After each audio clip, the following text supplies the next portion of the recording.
Hello नमस्कार दोस्तों, मैं अजीत सिंह आपका TWA 0.2 पर बार में स्वागत करता हूं। तो दोस्तों कैसे हैं आप लोग, सभी बताएंगे। तो आशा करता हूं आप लोग स्वस्थ होंगे, मस्त होंगे और अपनी पढ़ाई को एक अच्छे तरीके से कर रहे होंगे। तो दोस्तों आज एक गुड न्यूज भी है कि जैसे उत्तर प्रदेश सरकार ने यूपी की वैकेंसी के लिए नोटिफिकेशन जारी कर दिया है। तो दोस्तों अभी से आप अपनी पढ़ाई में लग जाइए और पढ़ाई को अच्छे ढंग से करके एक अपनी वैकेंसी में एक सीट अपनी पक्की कर लीजिए। ठीक है दोस्तों, तो हमारी क्लास चल रही थी आज 6 क्लास हमारी हो चुकी है। आज हमारी 7वीं क्लास है और उसी को हम कंटिन्यू करते हुए अपने क्वेश्चनों को आगे करेंगे। ठीक है दोस्तों, तो क्वेश्चन देखिए हम आज का अपना पहला पहला क्वेश्चन क्या है।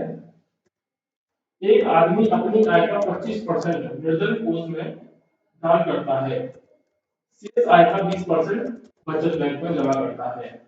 ठीक है, अंत में उसके पास 1919 रुपए बच जाते हैं, तो उसकी आय कितनी है, मतलब उसकी इनकम कितनी है। पहले वो 5% किसमें निर्धन कोष में जमा कर रहा है, उसके बाद शेष का 20% बैंक में जमा कर रहा है और सब कुछ करने के बाद उसके पास 1919 रुपए बच जाते हैं, तो उसने पूछा कि उसकी आय कितनी है। ठीक है, देखो मालूम में पहले उसकी आय थी, अब उसने क्या किया कि 5% निर्धन कोष में दान किया। जब 5% दान करेगा तो उसके पास कितना बचेगा, 95%।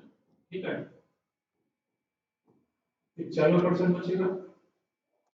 उसके बाद शेष आया उसका 20% बचत बैंक में जमा किया और उसका भी 20% उसने बैंक में जमा किया, तो उसके बाद कितना बचेगा, 80%।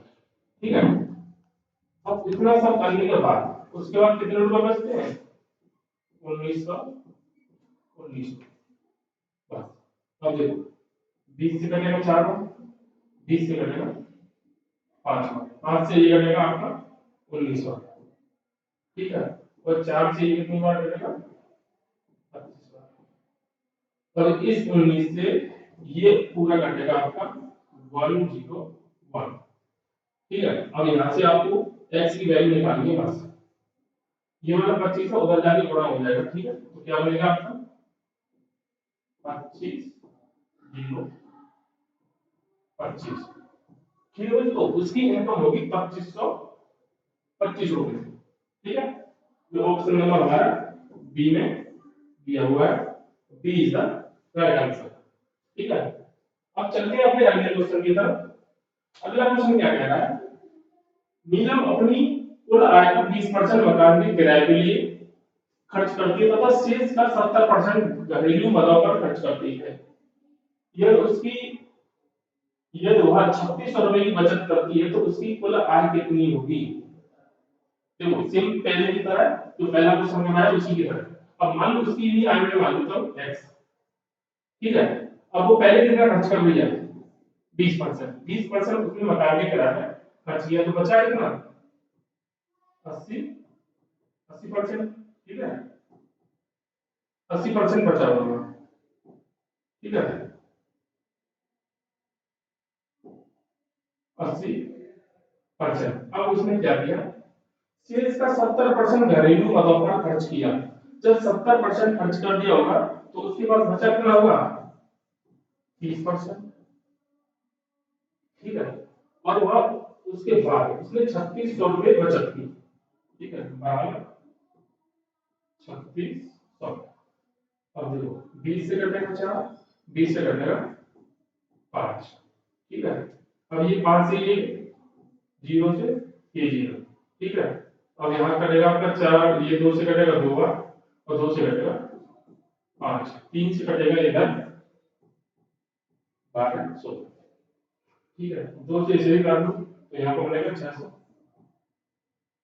5 गुणा 5 55 25, और उधर जाएंगे जब 6 में बढ़ाओ तो 25 छिक्के 150 और 2 जीरो की 2 जीरो, मतलब 15,000 उसकी इनकम रही होगी।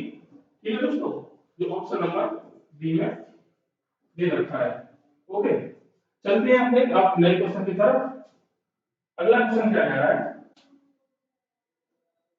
एक चुनाव में 2 उम्मीदवार थे जीतने वाले उम्मीदवार को कुल मतों का 65% मत मिले और वह 900 मतों से विजयी हुआ। ज्ञात कीजिए कि मतदाता सूची में कितने मतदाताओं के नाम दर्ज थे। अब देखो, कोई एक उम्मीदवार है ए और दूसरा बी, ठीक है। अब वो क्या कह रहा है कि जीतने वाले को 65% मत मिले हैं। तो मालूम है ए जीता और ए को मिले 65% मत। जब ए को 65% मिले हैं तो बी को कितने मिले होंगे? पर टोटल मत 100% होते हैं, 65 इसको मिलेंगे तो बी को कितने मिले होंगे? 35। 35% मत बी के मिले होंगे, ठीक है। अब वो क्या कर रहा है और वह 900 मतों से विजयी हुआ है। अब देखो ये कितने परसेंट वोटों से यहाँ पर जीता है? भाई मैं बोल दूं, यहाँ पर 30% मतों से जीता है। अब क्वेश्चन क्या कह रहा है? नहीं, 900 वोटों से जीता, ठीक है। अभी 0 से ए 0, 30 से एक 3 से जाएगा ये 30 बार, मतलब 1% की वैल्यू यहाँ पे आई 30 और हमें निकाली 100% की वैल्यू। तो 100% बराबर क्या बनेगा यहाँ पे? 100 गुणा 3, ठीक है। यहाँ पे बनेगा 3000। कुल वोट कितने थे? 3000। Option number B is the right answer. Okay दोस्तों, अब चलते हैं अगले क्वेश्चन की तरफ। अगला क्वेश्चन क्या है? किसी चुनाव में ए और बी दो प्रत्याशी थे। ए ने कुल मतों का 45% मत प्राप्त किए, परंतु 1000 मतों से चुनाव हार गया। कुल मतदाताओं की संख्या ज्ञात कीजिए। सेम उसी तरह रंग वाले क्वेश्चन की तरह देखो, ए कोई उम्मीदवार है ए और एक है बी। ए ने कुल मतों का 45% इसी में लिए, तो बी को कितने मिले होंगे? 55, ठीक है। कुल मिला के वोट कितने होते हैं? 100। 45 से बेसी मिलेंगे तो बी को अपने आप कितने मिलेंगे? 55%, ठीक है। अब वो क्या कर रहा है? अब ये कितने परसेंट वोटों से यहाँ पे आ रहा है? मैं कहता हूँ 10% वोटों से आ रहा है। और क्वेश्चन क्या कह रहा है? 100 सॉरी 1000 वोटों से हारा है, ठीक है। अब यहाँ से 1% की वैल्यू निकाल दो। 1% की निकाल दो या डायरेक्ट 100% की निकाल दो। अब ये 100% करने के लिए मुझे 10 का गुणा करना पड़ेगा। जब इधर 10 का गुणा करूंगा 100%, तो इधर भी 10 का गुणा करना पड़ेगा। तो कितना हो जाएगा? ये हो जाएगा आपका 10,000, ठीक है। तो कुल मतदाताओं की संख्या कितनी है? 10,000। तो ऑप्शन नंबर बी में दे रखी है, ठीक है दोस्तों। दोस्तों आशा करते हैं आप लोगों को क्लास अच्छी लग रही होगी। सेशन को शेयर करते रहें अपने दोस्तों के पास और क्लास का एंजॉय करते रहें। अगला क्वेश्चन क्या है? एक चुनाव में 3 उम्मीदवारों ने भाग लिया, ठीक है, और जीतने वाले उम्मीदवार को 45% मत तथा तीसरे स्थान पर रहने वाले उम्मीदवार को 25% मत मिले। दूसरे स्थान पर रहने वाला उम्मीदवार 4500 चुनाव उम्मीदवारों 4500 वोटों से चुनाव हार गया। 4500 वोटों से यहाँ पे चुनाव हार गया, तो कुल कितने मतदाताओं ने मतदान किया था? अब देखो, कोई ए है पहला, दूसरा बी और तीसरा सी, तो 3 उम्मीदवार है यहाँ पे, ठीक है। अब वो क्या कर रहा है? जीतने वाले उम्मीदवार को 45% मत मिले। मान लो ए जीता है और ए को मिले 45% मत, और तीसरे स्थान पर रहने वाले उम्मीदवार को केवल कितने मिल रहे हैं? 25%। मान लो सी है तीसरे स्थान पर और सी को दे दी 25% मत, ठीक है। 45% इसे मिले और 25% सी को मिले, तो बी को कितने मिले होंगे? देखो 45 और 25 कितना हुआ? 60 हो गया यहाँ पर, सॉरी 70। तो बी 70 यहाँ पर 70% मत मिल चुके हैं। अब बचा कितना? 30%, ठीक है। 30% हमारे मत रह गए जो मिले होंगे बी को। अब वो क्या कर रहा है? ये जब दूसरे स्थान पर रहने वाला उम्मीदवार, दूसरे स्थान पर कौन रहेगा? बी। दूसरे स्थान पर कौन है? बी। और वो कितने वोटों से हारा है? 45। यहाँ पे कितने वोटों से हारा है? एक बी के कितने? 30। ए के कितने? 45। कितने वोटों से हारा? मैं बोलूँ 15% वोटों से हारा है। और क्वेश्चन में दे रखा है 45%। क्वेश्चन में क्या दे रखा है? 4500% को 4500 वोटों से हारा है। तो यहाँ से बस 1% की वैल्यू निकाल लो, 300। ठीक है। अब वो कह रहा है कि कितने मतदाताओं ने मतदान डाले थे, मतलब 100% की वो वैल्यू चाह रहा है, 100% में। अब इस बार 100 का गुणा करेंगे तो कितना आएगा? ठीक है, 30,000। Option number C. ठीक है ना? Option number C is the right answer. 30,000 मतदाताओं ने मत डाले होंगे। ओके, चलते हैं अपने अगले क्वेश्चन की तरफ। अगला क्वेश्चन क्या कहता है? किसी तरपक्षी चुनाव में एक तो कुल मतों का 10% मत प्राप्त हुए और वह तीसरे स्थान पर कहा जाता है। ठीक है, अब वो ये देखो, अब ए है, कोई बी है और कोई सी है। ए को कितने मिल रहे हैं? 10%। ठीक है, और वो तीसरे स्थान पर गया। आगे क्या कर रहा है? बी को 48% मत मिले। बी को कितने मिले? 48।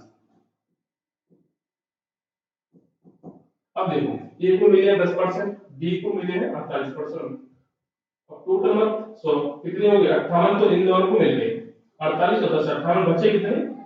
बचे कितने तुम्हारे? बचे आपके 42।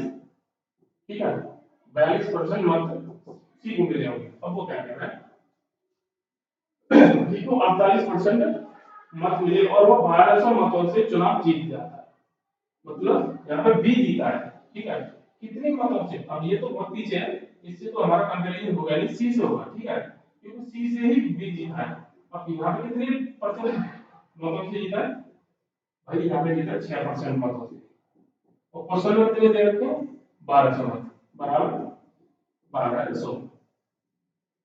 1% की वैल्यू निकालेंगे, बराबर 200। ठीक है, 1% की वैल्यू कितनी निकल के आई? 200। अगर 100% की वैल्यू निकालेंगे तो 20,000। टोटल मार्क्स कितने? 20,000। जो ऑप्शन नंबर हमारा ए इज द राइट आंसर। ठीक है दोस्तों, चलते हैं अब अपने अगले क्वेश्चन की तरफ। अगला क्वेश्चन क्या कह रहा है? 15 लीटर घोल में 40% चीनी है, इसमें 3 लीटर पानी और मिला दिया जाए तो नए घोल में चीनी का प्रतिशत ज्ञात कीजिए। अब देखो, कोई 15 लीटर घोल है। घोल कितना है? 15 लीटर।